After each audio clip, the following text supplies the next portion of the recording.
We provide you the platform to turn your dreams into reality. Give wings to your aspirations with KR Mangalam University.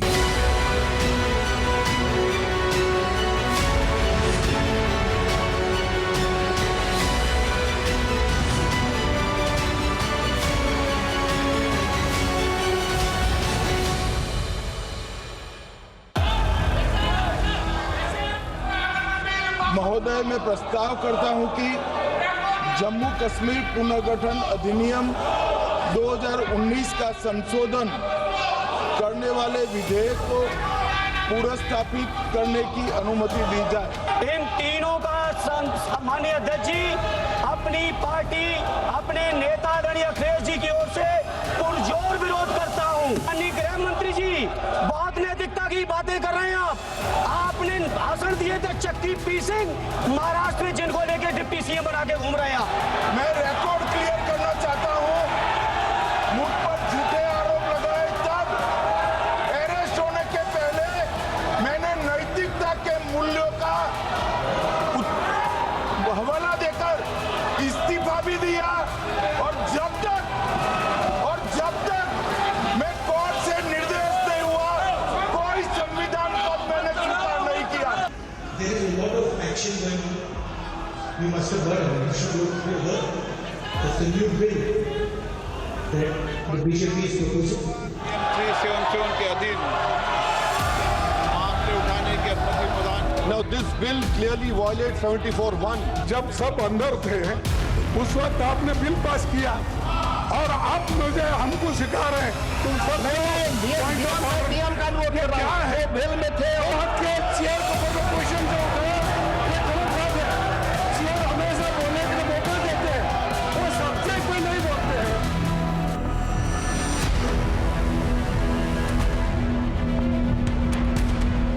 नमस्कार, मैं हूं रमेश भट्ट। कल लोकसभा में 130वां संविधान संशोधन विधेयक पेश किया गया। विधेयक पेश करने के दौरान हंगामा हुआ और अब संयुक्त संसदीय दल जो है, जेपीसी जो है, इस पर मंथन करेगी। लेकिन इस विधेयक को लेकर जहां सरकार कह रही है शुचिता बढ़ेगी, पारदर्शिता बढ़ेगी, कोई भी व्यक्ति जो उच्च पदों पर बैठा है उसकी जवाबदेही तय होगी, वही विपक्ष का कहना है कि साहब इसका राजनीतिक इस्तेमाल हो सकता है। सरकार जिसके पास सत्ता है वो हथियार के तौर पे इसका इस्तेमाल करेगी। आज इसी पर हम चर्चा करने जा रहे हैं।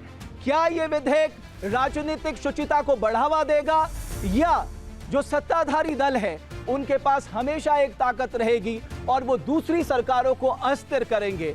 ये एक ऐसे सवाल है जो मुझे लगता है जिस पे जनता के बीच में चर्चा होनी चाहिए और एक व्यापक चर्चा के बाद इस मसौदे पे वो सारे मुद्दे सामने आने चाहिए, क्योंकि एजेंसियों के दुरुपयोग की बात अमूमन सामने आती रही है और कुछ आंकड़े इस कार्यक्रम के दौरान हम रखेंगे भी, जिसके हिसाब से जो विपक्ष सवाल उठा रहा है उनको दरकिनार नहीं किया जा सकता। हमारे साथ स्टूडियो में बहुत ही खास मेहमान मौजूद हैं। हमने आमंत्रित किया है देश की संसद के चुने हुए जनप्रतिनिधियों को। हम जानेंगे उनसे कि आखिर उनका मत क्या है इस विधेयक को लेकर। उज्जवल रमन सिंह साहब, आपका अभिनंदन है, बहुत बहुत धन्यवाद है न्यूज़ नेशन के मंच पे आने के लिए। जगन्नाथ सरकार साहब भारतीय जनता पार्टी से, सुधाकर सिंह साहब राष्ट्रीय जनता दल से, अवधेश प्रताप जी हमारे समाजवादी पार्टी से, दर्शन सिंह चौधरी साहब भारतीय जनता पार्टी से, राजकुमार रोत साहब आप इंडिपेंडेंट हैं, भारत आदिवासी पार्टी से जुड़े हुए हैं। आप सबका मैं बहुत अभिनंदन करता हूं न्यूज़ नेशन के इस मंच पे। और हमारी जनता जनार्दन, खासकर हमारे युवा साथी, मैं चाहूंगा आपके मन में भी कोई अगर प्रश्न है तो ये आपके पास मौका है। आप देश में जो सबसे बड़ी पंचायत है उनके जनप्रतिनिधि यहां पर बैठे हुए हैं, उनसे आप पूछ सकते हैं। शुरुआत में करना चाहूंगा दर्शन जी आपसे। अगर विपक्ष कह रहा है कि साहब दाल में कुछ काला है, उनकी आपकी मंशा पे सवाल उठा रहा है, आप बताइए कि ये विधेयक क्यों जरूरी है? सबसे पहले तो मैं आभार व्यक्त करता हूं देश के यशस्वी प्रधानमंत्री जी का और हमारे गृह मंत्री माननीय अमित शाह जी का, जिन्होंने राजनीति में शुचिता लाने के लिए और एक जो जनता की मांग थी, आम जन जन की मांग थी, हम पब्लिक के बीच में जाते तो ये पता चलता है, क्योंकि वास्तव में राजनीति सेवा का मंच है, भ्रष्टाचार का अड्डा नहीं। ये यदि सिद्ध करना है, सूचित करना है, हमारी तो सरकार है और हम ऐसे विधेयक को लाए हैं कि जिसके दायरे में प्रधानमंत्री भी आ रहे हैं, मुख्यमंत्री भी आ रहे हैं, हमारे राज्यों के मंत्री भी आ रहे हैं।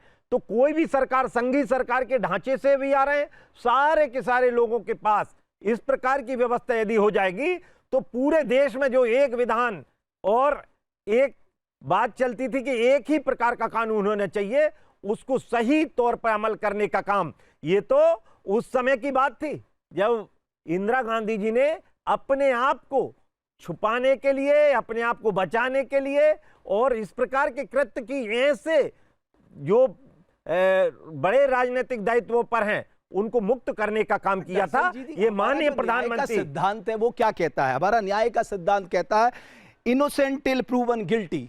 साहब, ये तो न्याय के सिद्धांत के खिलाफ भी है। कोई व्यक्ति अगर 30 दिन तक गिरफ्तार हो जाए उसको पद छोड़ना पड़ेगा। ये 30 दिन तक गिरफ्तार हो जाए, लेकिन कौन सी ऐसी सजा जो 5 साल से ऊपर हो पाएंगी उन FIR के कारण, उनमें, और यदि वो 30वें दिन के बाद 31वें दिन या सेम डे भी यदि वो बाइज्जत बरी होता है तो बाकायदा उसके पद पर दोबारा आसीन हो सकता है। इसमें न्यायपूर्ण और ढंग से इस कानून को लाने का काम किया गया है और इससे राजनीति में शुचिता भी आएगी और राजनीति में एक तरह से प्रतिबंध उन पर लगेगा जो भ्रष्टाचार की ओर उन्मुख रहते हैं। उज्जवल रमन सिंह साहब, दिक्कत क्या है भाई? राजनीतिक शुचिता, भाई प्रधानमंत्री इसमें शामिल है, केंद्रीय मंत्री इसमें शामिल है, राज्य के मुख्यमंत्री शामिल हैं, मंत्री शामिल हैं, दिक्कत कहाँ है? पूरी दाल ही काली है, दाल में काला नहीं, पूरी दाल ही काली है। अभी माननीय सदस्य चौधरी साहब कह रहे थे कि 31वें दिन अगर वो जो है बरी हो जाता है, कोई एक केस मुझे बतला दीजिए पूरे हिंदुस्तान में जो 31वें दिन में वो पूरा हो जाता हो। एक चीज़ बता दिए, जांच एजेंसी आपकी, जांच आप करेंगे, फैसला आने में कितने वर्ष लग जाते हैं। और जो क्रिमिनल ज्यूरिस्प्रूडेंस का जो हमारा सिद्धांत है जिसकी आप बात कर रहे हैं, उस सिद्धांत को तो आपने ताक पर रख दिया, आपने उस सिद्धांत की धज्जियां उड़ा दी और आप जो है कह रहे हैं कि हम तो उस व्यक्ति को दोषी मान ले रहे हैं। आप विपक्ष के खिलाफ इसका इस्तेमाल करेंगे। आप बतला दीजिए, कोई एक दृष्टांत बतला दीजिए जब प्रधानमंत्री के खिलाफ किसी भी एजेंसी ने कोई चार्जशीट दाखिल की हो। ये तो नैतिकता का सवाल है। नैतिकता के सवाल में अगर किसी व्यक्ति के ऊपर सवालिया निशान उठते हैं, लाल बहादुर शास्त्री जी थे, ट्रेन दुर्घटना हुई, उन्होंने इस्तीफा दिया। इस तरीके अगर हम नैतिकता के सिद्धांत को अगर आगे रखेंगे तभी देश आगे बढ़ सकता है। उज्जवल रमन सिंह साहब, ये नैतिकता तब कहां चली जाती थी? जब मैं आपको उदाहरण देता हूं, सुप्रीम कोर्ट ने कहा कोई भी व्यक्ति जिसको 2 साल से ज्यादा की सजा होगी वो 6 साल तक चुनाव नहीं लड़ेगा। आपको याद होगा, आप ऑर्डिनेंस लाने की तैयारी कर रहे थे तो राहुल गांधी ने ऑर्डिनेंस फाड़ दिया। उसकी वजह कुछ भी हो सकती है, लेकिन तब भी तो इसकी बात होनी चाहिए थी। देखिए, लिली थॉमस का केस कहता है, स्पष्ट है कि जिसको 2 साल से ज्यादा की सजा अगर हो गई उसकी सदस्यता चली जाती है। बट आप ऑर्डिनेंस लाने वाले थे उसके खिलाफ। आप उसको देखिए, ये सिद्धांत मैं कहूंगा कि इसको जो है अभी सेलेक्ट कमेटी में इसको पूरा का पूरा ड्रॉप कर देना चाहिए, इसको रिजेक्ट कर देना चाहिए और जनता के बीच आप संवाद करिए, राजनीतिक दलों से बात करिए, कानूनविदों से बात करिए। जेपीसी में तो सभी पार्टी के लोग होंगे। देखिए, आप कानूनविदों से बात करिए। आप इनकम टैक्स बिल लाए, वो भी सेलेक्ट कमेटी में गया और आप देखिए इनकम टैक्स बिल एक ऐतिहासिक मौका सरकार ने वहां खो दिया। 1961 में जो बिल बना था और 2025 में आप उठा के देख लीजिए कितना फर्क है। बिना चर्चा के आप बिल को पास करा देते हो, बिना चर्चा के आप बिलों को जब पास करा देंगे तो मुकम्मल बिल बिल्कुल हो पाएगा। सुधाकर सिंह साहब, मैं आपकी टिप्पणी चाहूंगा। आप क्या सोचते हैं? आपके मन में भी भय है कि कल के दिन साहब मान लीजिए बिहार में आपकी सरकार बनी तो जो दिल्ली में बैठी सरकार है वो तो जब चाहे आपको हटा देगी? आपको ये चिंता है?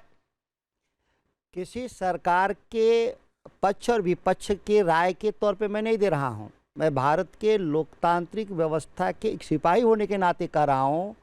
जब हम लोकतंत्र की जब दुनिया भर में जब स्थापना हो रही थी तो बहुत साफ सिद्धांत माउंटेस्क्यू ने लिखा था कि separation of power, check and balance, ये 2 सिद्धांत है डेमोक्रेसी का। आप जो कानून बना रहे हैं, एक कांस्टेबल FIR दर्ज करेगा, वही कांस्टेबल जांच करेगा और वही कांस्टेबल आपको दोषी भी ठहरा रहा है। ये न्यायपालिका की जिम्मेदारी आप अपने ऊपर ले लेना चाहते हैं और तय करना चाहते हैं कि आप 30 दिन के बाद बाहर जाएंगे, जबकि भारत के न्याय प्रणाली में साफ है कि चार्जशीट 60 दिन के बाद आएगा और 60 दिन के बाद तय होगा कि बेल मिलेगा कि नहीं मिलेगा। मतलब आप डेथ वारंट पे साइन कर रहे हैं किसी लीडर को कि आपको हटा ही देना है, इसीलिए कोई भी केस कांस्टेबल दर्ज करेगा आप पद से हटा दिए जाएंगे। यह दोनों ही फंडामेंटल्स के खिलाफ है। दूसरी बात है, कौन ऐसा विपत्ति आया कि आप रातों रात बिना सर्कुलेट किए हुए 15 दिन, एक नियम है कि कोई भी कानून अगर संविधान में बदलाव चाहते हैं तो सर्कुलेट होता है 15 दिन पहले बिल, इसमें रातों रात आप बिल लाते हैं और कहते हैं कि हम चर्चा में करेंगे। ऐसा कौन विपत्ति आया था? और जिस तरीके से पार्लियामेंट के जरिए आप बुलडोज कर रहे हैं पूरे प्रणाली को, लोकतांत्रिक प्रणाली को, बिना बहस का कानून पास कर रहे हैं। लेकिन कल जो लोकसभा में कल जो देखने को मिला वो भी बिल्कुल अच्छा नहीं था। देश की सबसे बड़ी पंचायत में अगर बिल फाड़ के गृहमंत्री के मुंह की तरफ फेंके जाएंगे, ये भी कोई अच्छी बात नहीं है। विरोध करना, विरोध दर्ज करना ये अधिकार है विपक्ष का, लेकिन कागज फेंक देना, ये हम क्या मैसेज दे रहे हैं जनता जनार्दन में? सवाल ये है कि जैसा करनी वैसा भरनी। आप विपक्ष को रात को एक बिल सर्कुलेट करते हैं कि सुबह हम चर्चा करेंगे, जिस बिल को हम पढ़ा ही नहीं, देश में चर्चा नहीं हुआ, मीडिया में चर्चा नहीं हुआ, किसी भी स्टेक होल्डर से राय नहीं ली गई, और एक आप ऐसा काला कानून लेकर चले आएंगे। अब मुझे आप बताइए, ये अचानक जो पार्लियामेंट जो चाहे रबर जो सुधाकर सिंह साहब कह रहे हैं कि अचानक आप ये बिल ले आए, आपको क्या लगता है कि सरकार की मंशा इस मजबूत कानून को लाने की है या कुछ और आपको लग रहा है? अवधेश जी, मैं आपसे पूछ रहा हूं, ये जो बिल लाया गया है, ये बिल न्याय प्रक्रिया के सिद्धांतों के बिल्कुल विपरीत है। ये काला बिल है और इस बिल लाने के पीछे सरकार में मंशा ठीक नहीं है, क्योंकि वही कोतवाल वही जज। एक कहानी है, एक किस्सा है कि वही कोतवाल है वही जज, उन्हीं को फैसला करना है। तो इससे ज़्यादा खराब, और ये इस तरह का बिल कोई तानाशाह ही ला सकता है। लोकतंत्र में इस तरह के बिल लाने का कोई स्थान नहीं, और वो बिल जिस पर चर्चा ना हो। आज ये हमारा 21 जुलाई से सदन आहूत है। देश की देवतुल्य जनता तमाम सवालों पर प्रतीक्षा कर रही थी कि उस पर जवाब आए हैं। ये सदन ऐसे वक्त पे चल रहा है जबकि देश में सिंदूर पर चर्चा होनी चाहिए थी। तमाम प्रधानमंत्री, तो ऑपरेशन सिंदूर पे तो चर्चा हुई, प्रधानमंत्री जी ने बयान दिया, गृह मंत्री जी ने बयान दिया और हमारे रक्षा मंत्री ने दिया, लेकिन तमाम सवाल जो जनता चाहती है, इस देश की देवतुल्य जनता चाहती है, संसद में चर्चा इसलिए नहीं हो रही क्योंकि विपक्ष संसद चलने नहीं दे रहा। ये तो बार बार सरकार कह रही कि हम चर्चा के लिए तैयार हैं। सरकार की मंशा कतई नहीं थी कि ये सदन चले। अगर सदन चलने की उनकी मंशा होती, चलाने की मंशा होती, तो सदन में चर्चा करते, जिस बात के लिए हम लोग चाहते थे। और हम नहीं चाहते थे, हम देश की जो महान जनता है, ये पार्लियामेंट है, ये हिंदुस्तान का, दुनिया का सबसे बड़ा ये लोकतंत्र का मंदिर है। इससे बड़ा लोकतंत्र का मंदिर नहीं हो सकता और इससे बड़ा कोई प्लेटफॉर्म नहीं है जहां से हम। वही तो मैं कह रहा हूं, आपको तो इसका उपयोग करना चाहिए, सरकार को मुश्किल में डालना चाहिए, सरकार को कटघरे में खड़ा करना चाहिए। वो तमाम जनता जनार्दन से जुड़े मुद्दे हैं, उनको धारदार तरीके से सदन में रखना चाहिए। बट आप लोग तो सरकार को आसान मौका देते तो बाहर निकलने का। आप देखिए, इनकम टैक्स बिल बिना चर्चा के पास हो गया, वो कह रहे इसके जिम्मेदार विपक्ष है। हम लोग पूरी तरह से, और पूरा विपक्ष पूरी तरह से इस बात की उम्मीद में था कि सरकार हर मुद्दे पर चर्चा करेगी और विपक्ष को उसमें भागीदार होने के लिए, चर्चा में भाग लेने के लिए और अच्छा सुझाव देने के लिए। राजकुमार राउत साहब, मैं आपकी टिप्पणी चाहूंगा। जो 130वां संशोधन विधेयक कल रखा गया है, जिसपे अब जेपीसी मंथन करेगा। देखो, देश में कानून इसलिए बनाए जाते हैं कि जनता की भावना के अनुरूप या जनता के हित में, लेकिन ये जो कानून लाया जा रहा है, ये जो बिल लाया गया है, मतलब कहे गए कि एक तंत्री राज चलाने के लिए, तानाशाही सिस्टम चलाने के लिए, मेरी समझ के अनुरूप जो देश के अंदर पिछले 5-10 सालों के समय में सरकार गिराने का, खरीद, विधायक खरीद फरोख्तों का, ईडी का जो कहर, मतलब क्षेत्रीय पार्टी जो है उनको दबाने का जो तरीका किया जा रहा था ईडी के माध्यम से, इसी को शायद कानूनी रूप देने का प्रयास किया जा रहा है। मतलब ये कहीं न कहीं देश के अंदर एक तानाशाही व्यवस्था बनाने का। आप देख सकते हैं झारखंड के सीएम जेल में गए, कितने समय रहे, कोर्ट से क्या हुआ, क्लीन चिट सामने आई, केजरीवाल जी को किया। मतलब इस तरह से ये एक क्षेत्रीय पार्टियां हैं या विपक्ष पार्टियों को दबाने का तरीका है। हम भी चाहते हैं देश में जो भ्रष्टाचार है वो खत्म होना चाहिए, लेकिन हम जानना चाहेंगे पिछले 10 सालों के अंदर दूसरी पार्टियों ने किया। भाजपा की किसी सरकार, भाजपा की कई राज्यों में सरकार है, आज राजस्थान के अंदर भी सरकार, राजस्थान के अंदर हमारे ट्राइबल मिनिस्टर भ्रष्टाचार कर रहे हैं, कुछ काम नहीं होगा। मेरा उदाहरण, मेरे सामने जो उम्मीदवार थे, जो कांग्रेस के CWC मेंबर थे, ईडी का गया संबंध, बीजेपी में गए और बीजेपी से चुनाव लड़े, तो वहां पर काम क्यों नहीं हो रहा है? सरकार के पास सारा तंत्र है, लेकिन यही है कि क्षेत्रीय पार्टियां हैं, विरोधी पार्टियों को दबाने का एक तरीका है इस कानून। जगन्नाथ सरकार साहब, सवाल ये उठ रहा है, ये जो चाहे वो इन्फोर्समेंट डायरेक्टरेट है, जो CBI है, जिस तरह से इसका उपयोग किया जा रहा है और ज्यादातर मामलों में विपक्ष के नेताओं के पे किया जा रहा है, तो साहब विश्वसनीयता का सवाल तो है ही, साख का सवाल तो है ही, और ये जो विपक्षी सांसद जो सवाल उठा रहे हैं उसमें तर्क तो बनता है। देखिए, ये चर्चा में जो बिंदु निकला, तो इस बारे में कोई मुद्दा उठाता हूँ। मैं बोल रहा हूँ, मैं चाहता हूँ सच्चाई के लिए, लेकिन हम डरते हैं क्यों? चोर कभी नहीं चाहते जो चोरी के खिलाफ अच्छा कड़ी कार्रवाई हो, कोई कानून अच्छा बने, इसलिए खिलाफ है। क्यों? कानून विपक्ष के लिए नहीं है, सबके लिए है, सरकार पक्ष के लिए है, विपक्ष के भी लिए है। तो विपक्ष वाले क्यों डर रहे हैं? मैं बताता हूं वो क्यों उनका कोई वीक पॉइंट है, हम चोरी किया 2025 में, जो आपके इसलिए डरते हैं, इसलिए डर रहे हैं। मार्च 2025 में ये लोकसभा में आंसर आया minister of state Pankaj Chaudhary ji का, बीते 10 साल में 193 केस राजनेताओं के खिलाफ चलाए गए, कन्विक्शन केवल 2 में है। अगर 30 दिन की मियाद में किसी को हटाया रखा जाएगा तो फिर तो किसी को भी निशाना बनाया जा सकता है। देखिए, कानून तो ऐसा ही है, जो एक भी कोई गैर कानूनी काम नहीं किया उनका पनिशमेंट ना हो, 10 चले जाए, अपराधी पार पा जाए, तब भी एक बिना अपराधी उनका कोई सजा ना हो। संसद को कॉन्फिडेंस में लेना पड़ेगा ना, उसके लिए सारे दलों को कॉन्फिडेंस में लेना पड़ेगा। ये तो कानून तो गवर्नमेंट के पक्ष में प्रधानमंत्री के, मुझे एक व्यक्ति बता दीजिए जो सार्वजनिक मन से कहेगा हम भ्रष्टाचार के ज्यादा किसका पास है? कोई भी नहीं कहेगा हम भ्रष्टाचार के पक्ष में, सब कहेंगे भ्रष्टाचार ज्यादा है।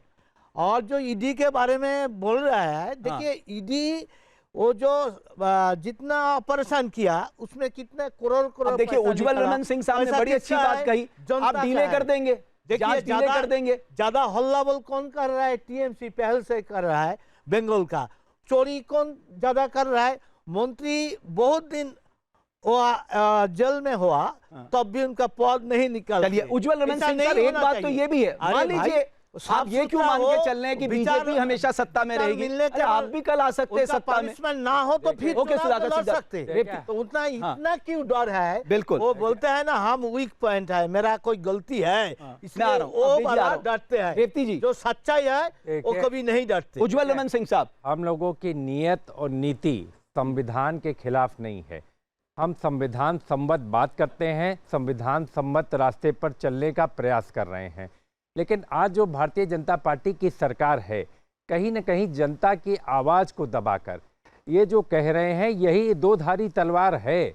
ऐसा कानून न बनाइए जो सिर्फ विपक्ष को ही निशाने पर ले। आप देखें पिछले 10 या 11 साल में वर्तमान सरकार के कितने लोगों पर जांचें हुई और कितने लोगों के जांचों का आपने कन्विक्शन रेट बताया। ये खाली आप ही नहीं बता रहे हैं पंकज चौधरी साहब, ये सुप्रीम कोर्ट ने लगातार अपने जजमेंटों में इस बात को कहा कि ईडी का कन्विक्शन रेट बहुत कम है और खाली विपक्ष के ही लोग गड़बड़ कर रहे हैं। इनके लोग जो गड़बड़ कर रहे हैं बता दीजिए, इनके यहाँ कितने लोगों पर जांच हुई है, कितने मुख्यमंत्री पर छापा पड़ा है, कितने मुख्यमंत्री को जेल में भेजा गया है, देखिए ये इस तरीके का कानून कहीं से भी उचित नहीं है। उज्जवल जी, मुझे लगता है इसका जवाब जो है दर्शन जी सही देंगे। पॉइंट है, उसके बाद मैं अवधेश जी के पास आ रहा हूं।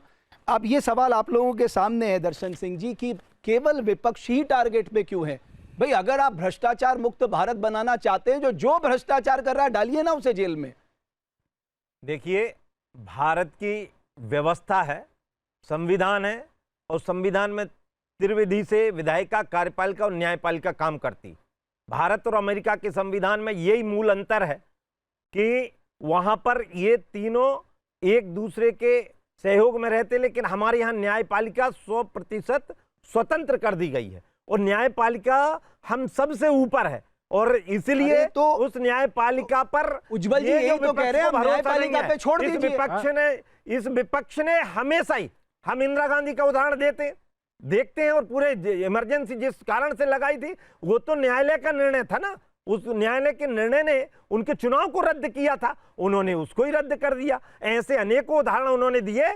हम तो उस न्याय को सर्वोपरि मानते हैं। आपकी बात को मैं आगे बढ़ा रहा हूं, तो न्यायपालिका पे छोड़ दीजिए, न्यायपालिका कन्विक्ट करेगी। पहले ही सुप्रीम कोर्ट ने लिली थॉमस पे कहा कि साहब 2 साल का कन्विक्शन, आप चुनाव लड़ ही नहीं सकते। और मैं इससे ज्यादा एक और शुचिता की बात करता हूं, क्या कोई राजनीतिक दल को पता नहीं है कि फला व्यक्ति जिसको टिकट देने जा रहा है इसके खिलाफ क्रिमिनल केसेस है, किसके खिलाफ क्रिमिनल चार्जेस है? मैं आपको ऐसे आंकड़े दिखा सकता हूं पूरे देश के, जो ये बताने के लिए काफी हैं, जो ये बताने के लिए। पर हम भी सबके साथ हैं, लेकिन क्रिमिनल चार्ज यदि सिद्ध है तो फिर वो, अरे सर वही तो सब तो यही कह रहे हैं, सब तो यही कह रहे हैं, अभी सिद्ध कहां हो रहा है? और इसलिए जो बात मंत्री और प्रधानमंत्री और मुख्यमंत्री की है, तो जब इस स्तर का व्यक्ति यदि शुचिता नहीं रखेगा, न्याय के प्रति यदि वो सजग नहीं होगा, अवधेश जी का विश्वास हट जाएगा। अवधेश जी के पास आ रहा हूं, लेकिन कुछ आंकड़े मैं जनता जनार्दन के सामने रखना चाहता हूं ताकि स्थिति स्पष्ट हो।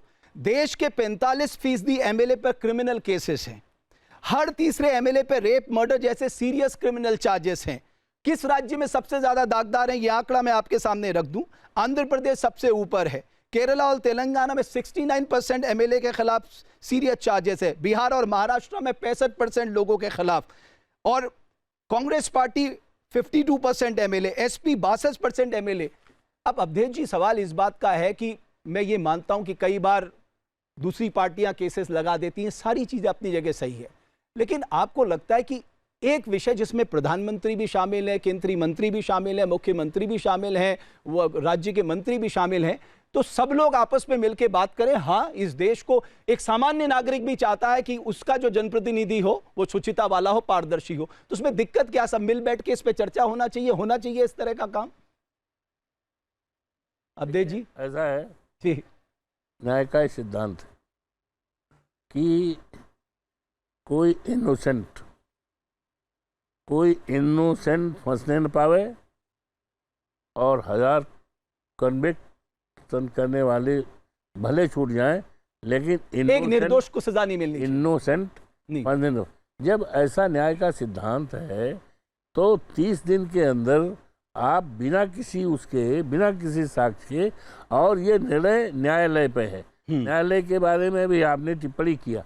हमारे न्यायपालिका का गौरवशाली इतिहास है, और उच्चतम न्यायालय ने अभी 4 महीना पहले तमाम देश के लिए ऐसे फैसले किए, देश में सांप्रदायिकता को फैलने से रोकने के लिए, और आपसदारी और जो अनेकता में एकता का सूत्र है उसको मजबूत करने के लिए हमारे उच्चतम न्यायालय की तरफ से बहुत अच्छे निर्णय हुए हैं। हमारे न्यायपालिका का गौरवशाली इतिहास है। फिर मैं एक और बात कहूंगा, फिर हमें इंतजार करना चाहिए। मान लीजिए भाई, कस्टोडियन कौन है? न्यायपालिका है ना। अगर कोई भी विधेयक पार्लियामेंट ऐसा पारित करती है जो कॉन्स्टिट्यूशन की मूल भावना के खिलाफ है, तो सुप्रीम कोर्ट मिनटों में उसे स्ट्रक कर देगा। साहब, ये तो हमारी व्यवस्था है, हमारी संसदीय व्यवस्था है। तो अवधेश जी, हमें तो चिंता मुक्त रहना चाहिए। उसमें टाइम लगता है, न्यायपालिका के निर्णय मिलता है, लेकिन निर्णय मिलने में देरी लगती है। आज लाखों मुकदमे पेंडिंग हैं, माननीय उच्चतम न्यायालय में, माननीय हाई कोर्ट में लाख मुकदमे पेंडिंग हैं, 10-10, 20-20 साल के। तो न्याय मिलने में देरी हो जाएगी। तब जब न्याय मिलने में देरी हो जाएगी, 2022 का आंकड़ा बता रहा हूँ, 76% अंडर ट्रायल्स हैं। तब अब आप इस देश में तारीख पे तारीख, तारीख पे तारीख, तारीख पे तारीख। हमारी बात आप स्वयं कह रहे हैं। ये तो सच है, उसमें स्वयं क्या कहना, बिल्कुल सच्चाई है। मेरे साथ त्रिवेंद्र सिंह रावत भी जुड़ चुके हैं, हरिद्वार से भारतीय जनता पार्टी के सांसद हैं। त्रिवेंद्र जी, बहुत धन्यवाद इस चर्चा में जुड़ने के लिए। मूलभूत यहां पर जो चर्चा चल रही है और जितने भी विपक्षी सांसद हैं उनकी बात अपने जगह जायज है। उनका कहना है साहब, जो न्याय का सिद्धांत कहता है कि जब तक दोष सिद्ध ना हो जाए तब तक आप उसे दोषी नहीं कह सकते। तो ये जो 130वां संशोधन विधेयक जो गृह मंत्री ने लोकसभा में पेश किया है, जिस पर अब जेपीसी मंथन करेगा, ये न्याय के सिद्धांत के विपरीत है।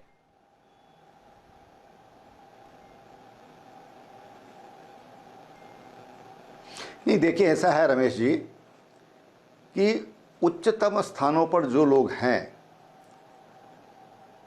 चाहे प्रधानमंत्री हों, मुख्यमंत्री हों या मंत्रीगण हों, चाहे वो केंद्र शासित राज्य में हो, जम्मू कश्मीर में हो या अन्य राज्यों में हो,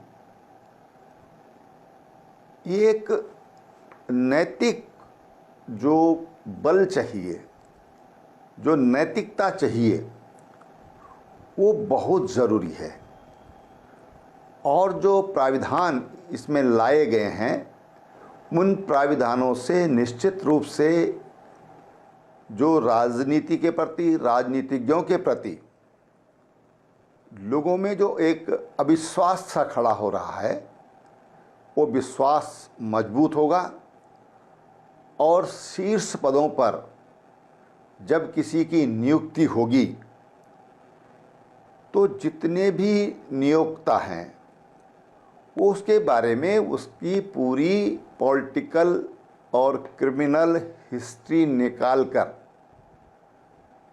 उसका जरूर अध्ययन करेंगे। सर, तो इसका तो बेहतर एग्जाम्पल ये हो सकता है, हम ऐसे लोगों को टिकट ही क्यों दे रहे हैं, हम ऐसे लोगों को पार्टी में ले ही क्यों रहे, हम अच्छे लोगों को लेना। साफ-सुथरे लोग रहने चाहिए, ये बहुत जरूरी है। तो वो तो राजनीतिक दलों का काम है ना सर, राजनीतिक दल तो पहला काम अपने स्वयं से शुरू कर सकते हैं। क्या होता है,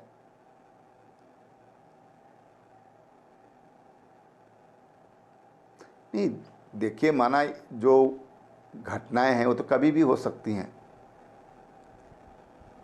आज कोई साफ सुथरा, कोई जन्मजात तो अपराधी पैदा नहीं होता। हो सकता है कोई राजनीति के आने के बाद अपराध में प्रवेश कर गया हो, या अपराध के बल पर, अपराधियों के बल पर और सत्ता हासिल करना चाहता हो, उसको हथियाए रखना चाहता हो। तो तमाम चीज़ें हैं। जब कानून बनता है तो उसमें जो संभावनाएं होती हैं उनको देखकर भी कानून बनाया जाता है, उसको देखकर भी संशोधन लाए जाते हैं। ये तमाम देश की आज़ादी का जो इतिहास है, आज 78 साल देश की आज़ादी के हो गए हैं, तो निश्चित रूप से जो अनुभव सामने आए हैं उसके आधार पर ये सब कुछ हो रहा है। लोग 6-6 महीना जेल में रह करके और मुख्यमंत्री की कुर्सी पर डटे हुए हैं, कौन सा तरीका है भाई? लोग साल भर जेल में बंद हैं और जेल से शासन चलाना चाहते हैं, तो शासन जेल से नहीं चलेगा। पीएमएलए कानून ऐसा बना दिया गया, उसमें जमानत आसानी से मिल ही नहीं सकती, बाहर रहकर चलेगा, जहां उसका स्थान है वहां से चलेगा। बिल्कुल। आप अवधेश जी कुछ कहना चाह रहे हैं? आप अवधेश प्रसाद जी बोलिए। ये विधेयक जो है, क्या सवाल किया आपने? खुला समाजवादी पार्टी का विधेयक जो है, ये काला विधेयक है और न्यायपालिका पर हमला है। न्यायपालिका, कार्यपालिका और विधायिका सबके अपने अपने जुरिडिक्शन हैं और सबको अपने क्षेत्र के अंदर ही काम करना। जब कन्विक्शन का अधिकार न्यायपालिका को है, दंड देने का अधिकार न्यायपालिका को है, तो कैसे? तो अवधेश जी, इसमें ये भी प्रावधान है कि अगर उस व्यक्ति को जमानत मिल जाती है वो वापस अपने पद में आ जाए। जमानत मिलना, लेकिन अपना इकबाल तो खो चुका होगा तब तक वो। जमानत मिलना ही तो कठिन है। तमाम ऐसे लोग हैं जिनके ऊपर कोई एविडेंस नहीं है, इसके बावजूद भी 10-10, 20-20 साल तक बिना एविडेंस के वो जेलों में पड़े हैं। चलिए त्रिवेंद्र जी, आप जवाब दे दीजिए, जो अवधेश जी ने कही है बात। कोई जवाब नहीं इसका।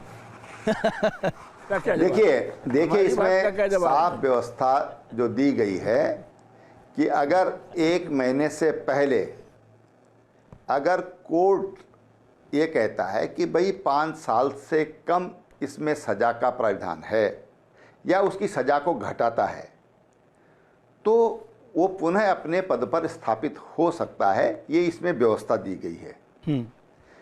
इस संशोधन का मकसद राजनीति में शुचिता लाना है, राजनीतिज्ञों के प्रति जनता का विश्वास कायम रहे, ये इसका मकसद है। मैं समझता हूँ कि इससे किसी को कोई आपत्ति नहीं होनी चाहिए।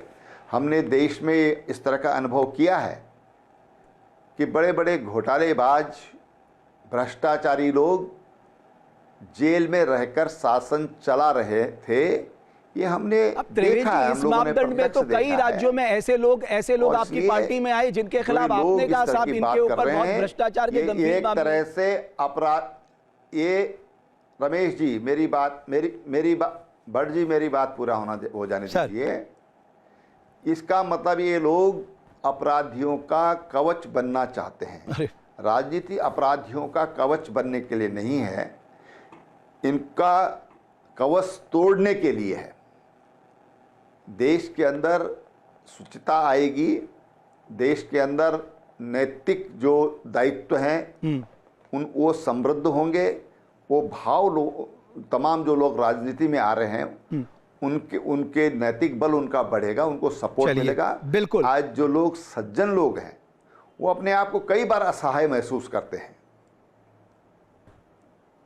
जी बहुत धन्यवाद हमारे साथ जुड़ने के लिए त्रिवेंद्र जी। सुधाकर सिंह जी, अब ये बात भी आ रही है, देखिए इमेज क्या क्रिएट हो रही है आप लोगों की कि आप भ्रष्टाचारियों को बचाना चाहते हैं। देखिए, इस पूरे मसले से आप समझने का प्रयास करें कि जो भारतीय जनता पार्टी की जो वॉशिंग मशीन है, आप तमाम भ्रष्टाचार करके भी आप जीवन पर्यंत पद पे रहेंगे। परसों दिन प्रेस कॉन्फ्रेंस अमित शाह कर रहे थे, एक पत्रकार ने पूछा कि हेमंत बिस्व शर्मा, जिसको आप देश के सबसे भ्रष्ट आदमी मानते थे, वो आपके राज्य का आपके कार्यकाल में वो मुख्यमंत्री है। तो अमित शाह हंसकर कहते हैं ऐसा सवाल आपको नहीं करना चाहिए। सवाल ये पैदा होता है कि आप जब भारतीय जनता पार्टी में चले जाते हैं, बी एस येदियुरप्पा पे 10,000 करोड़ के आरोप थे तो आप पर कोई कार्रवाई नहीं है, लेकिन वही सत्येंद्र जैन को आप सालों जेल में रखे, वो कोर्ट कहा कि इन पर कोई भी दफा नहीं लगता। ये रजा को आप लंबे समय जेल में रखे, कोर्ट कहा इन पर कोई दफा नहीं लगता। तो जो एक ड्रैकोनियन लॉ जो बनाने की बात पहले भी बना है, मैं उनमें सभी लोग दोषी हैं जिन लोगों ने बनाया था PML जो मनी लॉन्ड्रिंग वाला जो कानून था, आप उससे भी खराब कानून बना रहे हैं। आप संसद को रबर स्टाम्प के तौर पे इस्तेमाल करना चाहते हैं। आपको जो मर्जी है कानून कर लो, लेकिन पार्लियामेंट के जरिए क्यों करा रहे हो भाई? आप अगर लगता है कि तानाशाह बनना है, आप कर लो, जो करना है मर्जी कर लो। राजकुमार जी, एक और सवाल ये उठता है कि पार्लियामेंट डिबेट करे, JPC डिबेट करे, जनता जनार्दन के बीच मुद्दा जाए। अगर देश को लगता है कि साहब, क्योंकि आप देश की आवाज़ है, सारे जितने भी प्रतिनिधि, अगर देश को लगता है कि यह कानून होना चाहिए, बनना चाहिए। देश की आम जनता को आज लग रहा है कि जो सत्ताधारी पार्टी है उस पार्टी का विधायक मंत्री कुछ भी करे वो कोई दिक्कत नहीं है। विपक्ष पार्टी, मेरा कहना था ये कानून ला रहे ठीक है, लेकिन एक तरफ देश के अंदर जो आम व्यक्ति भ्रष्टाचार के खिलाफ लड़ता है, उसको लगता है कि किसी अधिकारी, किसी मंत्री, किसी मंत्रालय ने गलत किया है तो IT सूचना का अधिकार अधिनियम के तहत वो सारा डाटा निकालता है। इसको आप कमजोर कर रहे हैं। सूचना के अधिकार अधिनियम को बिल्कुल कमजोर कर दिया सरकार ने, जो एक आम गरीब आदमी का सबसे बड़ा हथियार था। हाँ, हथियार था, भ्रष्टाचार के खिलाफ लड़ने का सबसे बड़ा हथियार था। उसको आप खत्म कर रहे हो और कह रहे हो कि हम रोकेंगे। हमें एक ही चीज है, अच्छा है देश में भ्रष्टाचार चरम पे है और ये देश भ्रष्टाचार देश को ले डूबेगा। हमें, हमारी सबकी जिम्मेदारी है बनना, ऐसा कानून बनना चाहिए, लेकिन इस कानून का उपयोग सिर्फ सत्ताधारी लोग दूसरी पार्टियों को दबाने में उपयोग चाहता है। मुझे याद है 1993 में वोहरा कमेटी बनाई गई थी कि साहब आप हमें रिकमेंडेशन दीजिए, हम देश में शुचिता लाना चाहते हैं, पॉलिटिकल सिस्टम से करप्शन को दूर करना चाहते हैं, बट करा किसने ना? आज भाजपा की एक छवि बनी हुई है कि जो भी भ्रष्ट आदमी किसी पार्टी का बड़ा नेता है उसको आप इधर ले आओ, सारे भ्रष्टाचार के जो पाप है धुल जाएंगे। हमें एक ही कहना है कि देश के अंदर ऐसी व्यवस्था बने और सबसे पहले आप कह रहे हो मुकदमा ही दर्ज नहीं होगा, सत्ताधारी पार्टी पे भी लागू होता है। आज मैं कह रहा हूं राजस्थान के अंदर मिनिस्टर भ्रष्टाचार कर रहा है, हम मुकदमा दर्ज करेंगे, हो ही नहीं रहा है, होगा ही नहीं क्योंकि वो सत्ता में बैठे हुए हैं।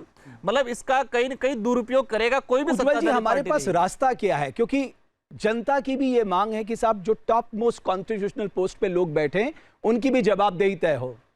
देखिए, अपवाद के लिए कानून नहीं बना करते हैं।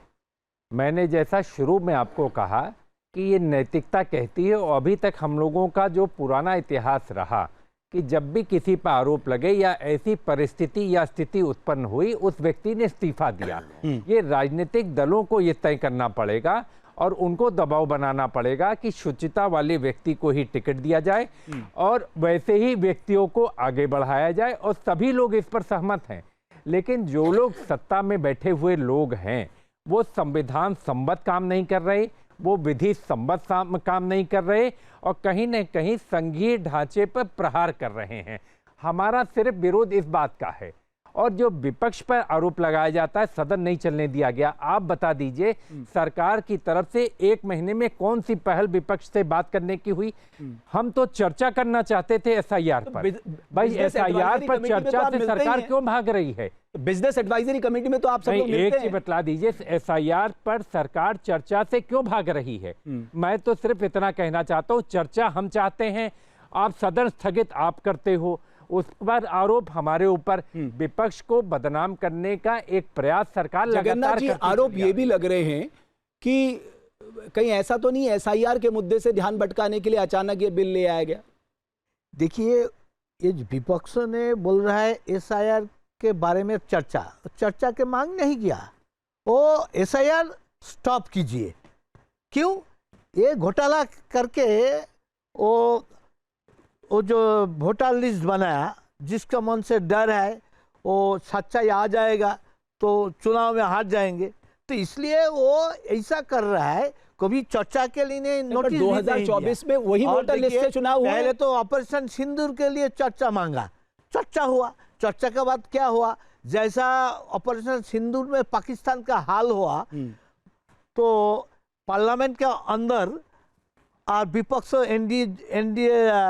इंडी जोट का वही हाल हो गया, सो गया।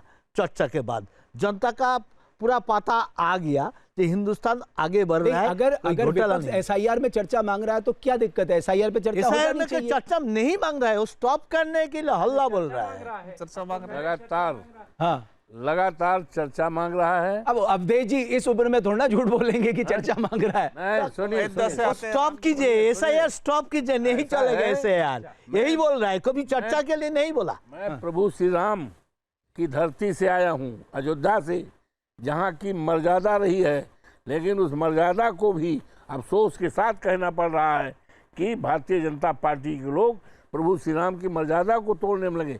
ये बताइए 18,000 मत जो काटे गए थे, उसके लिए बयान हल्फी के साथ मेरे नेता माननीय अखिलेश जी ने बयान हल्फी के साथ चुनाव आयोग को दिया था। आज तक कोई उत्तर नहीं आया। हमारा बेटा चुनाव लड़ रहा था, उपचुनाव उत्तर प्रदेश की विधानसभा का जो खाली हुई थी, उसमें पूरी तरह से ये कहा आओ बहुत अच्छा पीठासीन अधिकारी है, हम 12 वोट बीजेपी को देकर आए। ये क्या है? भ्रष्टाचार नहीं है तो क्या है? दर्शन जी, अब सवाल यह है कि रास्ता आगे कैसे बढ़ेंगे, क्योंकि यहां तो आपको लग रहा है बिकॉज कॉन्स्टिट्यूशनल अमेंडमेंट है, 2/3 मेजॉरिटी चाहिए, आधे राज्यों से ज्यादा को रेक्टिफाई करना होगा। भाई संविधान संशोधन विधेयक आपके लिए सबको एक पाले में लाना तो जरूरी है। सभी एक पाले में आएंगे क्योंकि देश की जनता का मन है, और जेपीसी में चर्चा के लिए इसलिए भेजा है कि जो पक्ष के विपक्ष के सांसद मिलकर उस पर जो भी विधिवत या जो न्यायिक उनकी मांगे हैं उनको भी वो उसमें रखने का काम करें, और चर्चा गंभीरता के साथ पूरे देश के न्यूनतम लेवल तक ये चर्चा जानी चाहिए, क्योंकि इसी चर्चा से ये विपक्ष जो घबराया हुआ है, ये बार बार इल्जाम लगाते। पहले दिन बैठक में तय हो गया था माननीय अध्यक्ष जी के साथ कि हमारी विधिवत चर्चा चलेगी, लेकिन बाद में इन्होंने ये एसआईआर का बहाना बनाकर, और बहाना इसलिए कह रहा हूं कि एसआईआर मुद्दा चुनाव आयोग से संबंधित है, एसआईआर मुद्दा दूसरे प्रकार का मुद्दा है। इन्होंने उसको, और जहां जहां ये चुनाव जीतते वहां कहते कि कहीं। पर दर्शन जी, ऐसा कौन सा मुद्दा है जिसको देश की संसद चर्चा नहीं कर सकती? ऐसा कौन सा इस हिंदुस्तान का ऐसा कौन सा मुद्दा है जिसको देश की संसद चर्चा नहीं कर सकती? देश की संसद ही इसीलिए है खुली है, चर्चा के लिए द्वार हमेशा खुले रहे हैं, और हमने हमेशा हाथ आगे बढ़ाए हैं, और निश्चित तौर पर जो विधान के अनुसार काम होगा उस पर हमारी पार्टी, हमारी विचारधारा चलते आ रही। हम तो प्रजातंत्र को अमल करने वाले लोग हैं। प्रजातंत्र का खंडन करने वाला यदि कोई रहा है तो सुधाकर जी और पूरी उनकी नीति सरकार रही वो ठीक है। सुधाकर जी, मुख्यतः क्या बात है कि जो मैंने शुरू में कहा कि इस पार्लियामेंट से एक मैसेज जरूर जाना चाहिए कि ये पूरी पार्लियामेंट जो है वो करप्ट लोगों के खिलाफ है। वो हाईएस्ट बॉडी जिनके पास है, जो बैठे बड़े बड़े पदों पे, उनकी जवाबदेही तय करे। लेकिन वो तभी जाएगा ना जब सब मिलके इस तरह की सोच पे सामने आएंगे। बहुत साफ कानून है कि जब भी कोर्ट के द्वारा कोई भी कन्विक्ट होगा तो उसकी सदस्यता जाएगी। राहुल गांधी जी के पर केवल चार्ज था कि उन्होंने मोदी जी की आलोचना की थी, क्रिमिनल केस नहीं था, आलोचना की थी। उसके आधार पर 2 साल की उनकी सजा हुई, मेंबर ऑफ पार्लियामेंट के तौर पर हटाए गए। हुआ कि नहीं? कहा कोई। फिर भी सुप्रीम कोर्ट बहाल कर दिया, क्योंकि वो फाइनल कोर्ट सुप्रीम कोर्ट है। सबसे बड़ी बात है कि कार्यसूची आप 30 दिन का निकाल लीजिए पार्लियामेंट का।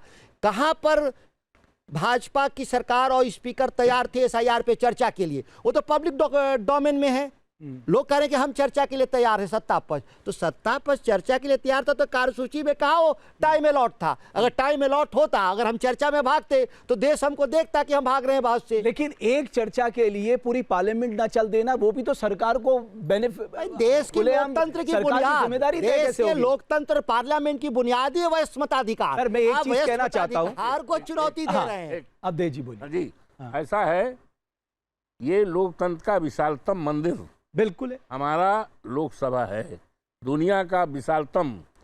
और देश के हमारे देवतुल्य जनता तमाम समस्याओं पर इस सदन के माध्यम से बातें जानना चाहते हैं, क्योंकि इससे बड़ा प्लेटफार्म दुनिया में कोई ऐसा प्लेटफार्म लोकतंत्र का नहीं है जिस प्लेटफार्म के द्वारा हम जनता की समस्या, बढ़ती हुई तमाम घटनाओं पर हम चर्चा करके संदेश दे सके। लेकिन अफसोस के साथ कहना पड़ रहा है 21 जुलाई से और आज तक सदन चला, लेकिन 1 मिनट भी सदन के उठाए हुए सवालों पर सरकार की तरफ से कोई ना तो जवाब आया, ना सरकार सदन चलाने के लिए अग्रसर रही। पूरी तरह से ये, और जो जिस मुद्दों पर विपक्ष चाहता था उस विपक्ष से ये डरे हुए थे। सत्ता सरकार में बैठे हुए लोग दबे हुए थे, डरे हुए थे। राजकुमार जी, कोई जवाब नहीं। आपको इसकी टाइमिंग पे कोई शक है जो विधेयक लाया गया है? नहीं, अभी जो विधेयक लाया गया है, मतलब उसको पहले कम से कम 10-15 दिन पहले, क्योंकि आज सुबह लाया, मतलब कल लाया और उसको परसों लाया, रात को अचानक लाए। अचानक लाने का रीजन क्या रहा? मतलब ऐसी क्या जरूरत पड़ गई? देश की आम जनता ने कहां से आवाज उठाई? देश की आम जनता को पता है जो सत्ताधारी व्यक्ति है वो कितना भी करे कोई दिक्कत नहीं है। जो विपक्ष पार्टी है या क्षेत्रीय पार्टी है, राष्ट्रीय पार्टी जो भी है, अगर उनको थोड़ा सा भी माइनस पॉइंट ढूंढना चाहेंगे, आज मुझे घसीटना है, एक छोटा सा माइनस पॉइंट कहीं भी मिल जाएगा। हाँ, जो कानून से जुड़े लोग हैं वो चर्चा करें, और कुल मिला के चेक्स एंड बैलेंस जिसकी सबसे ज्यादा बात की जा रही है उसको ध्यान में रखकर अगर जनप्रतिनिधियों की जवाबदेही तय करने को लेकर विधेयक, मुझे लगा सबको उसका स्वागत करना चाहिए। आप न्यूज नेशन के स्टूडियो में आए, मैं आपका बहुत आभार व्यक्त करता हूं। बहुत धन्यवाद आपका, बहुत धन्यवाद आप सभी जनता का, और बहुत धन्यवाद आप सबका हमारी इस खास चर्चा को देखने के लिए।